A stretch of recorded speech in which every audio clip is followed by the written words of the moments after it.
I'm a little pissed off at some personal things taking place right now. So, what do you do when you have nothing but a bunch of anger that you want to get out? Well, if you're me, you look at the news, you laugh at the news, and you find something to do a video about. And this is coming to us from New Jersey Globe. Shout out to New Jersey Globe, man. I really do enjoy their work, and I hope that they continue on. They're like another Insider New Jersey where I get a lot of news from. But failing LA Times digital strategy could be bad sign for Gannett, New Jersey.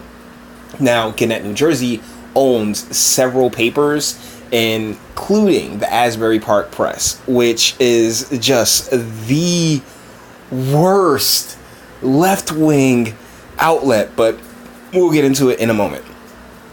Los Angeles Times saw 100% increase in 2019 digital subscriptions. The actual number is less than 9% in first 6 months. Woo, my goodness. This could be a precursor of events to come or just apples and oranges, as Gannett's seven daily newspapers in New Jersey bet the farm on increased digital subscription revenues. The Los Angeles Times yesterday admitted that a nearly identical strategy is failing them so far.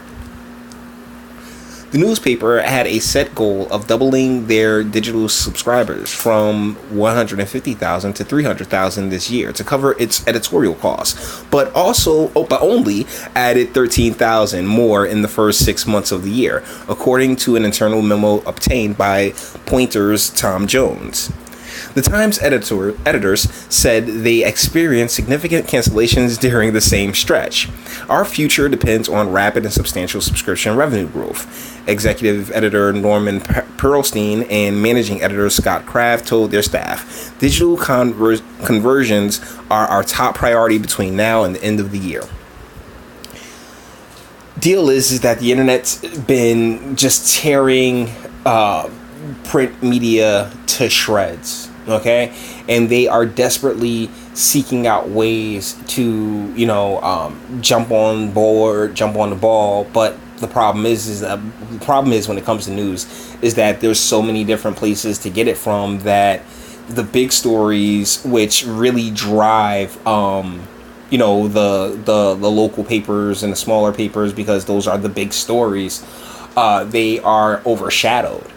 So when it comes to the local stuff, I gotta say, we're missing out on a lot of things that happen at these levels. And, that's how you end up with your Baltimores in a lot of ways, because the Sun is forced to sensationalize. They're forced to go after views as opposed to work on substance, and they're having a hard time adjusting.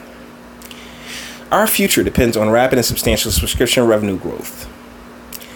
Executive editor. Oh, okay. Sorry, I already read that part.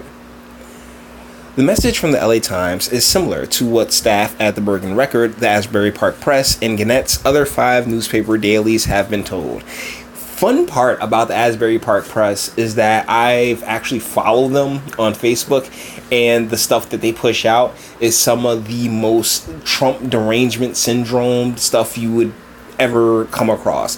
And then they said, they were putting content behind the paywall. But the content that they had behind the paywall was more leftist Trump derangement syndrome stuff. I had to laugh at them.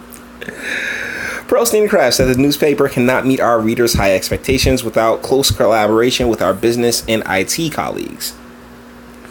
We need to be looking to convert more subscribers in everything we do, from beat reporting and features to photography, digital design, headline writing, and copy editing, the LA Times memo said. All of us must engage in continuous conversation and reflect about what is working and what is not. We need to agree on projects requiring more attention, and equally important, we need to determine what can be dropped. Jones noted that a decision to bring back the newspaper's food section has not netted the increased subscription the Times had hoped for. On July 16th, the Bergen Record announced that it was reducing the number of news stories available online to non-subscribers. The newspaper has also reduced the number of free stories available on their website from 10 per month to 7. The other Gannett newspapers did the same thing.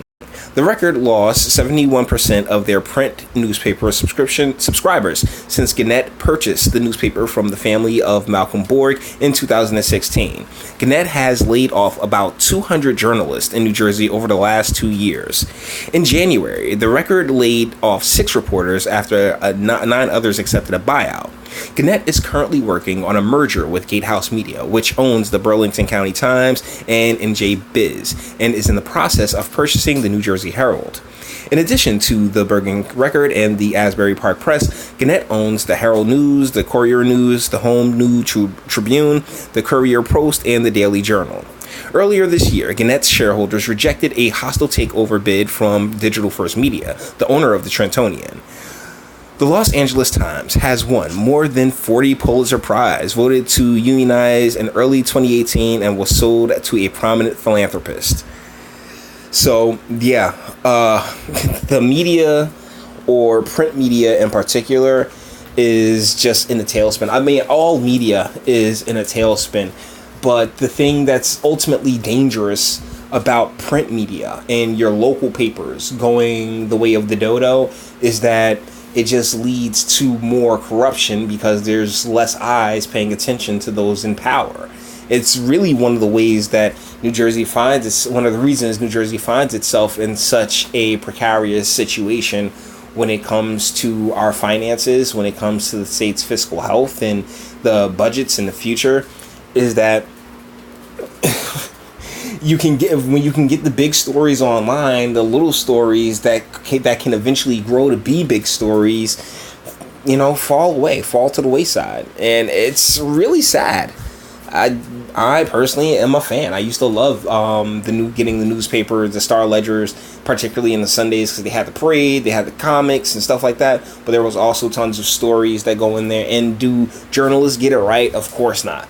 Journalists aren't always going to get it right, but I mean, hell, in a lot of cases they damn near sensationalize. I mean, I've had a lot of friends whose names were in the paper, and the story in the paper, according to the person that was actually there, was completely different. But I mean, in a way, yeah, shoddy reporting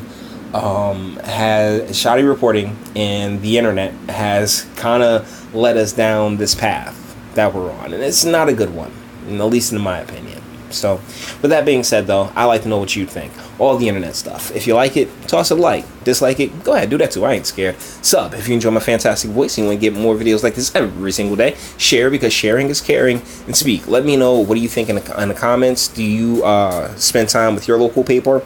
I mean, when I was in Irvington, the Irvington Herald was a thing, but they were owned by these companies.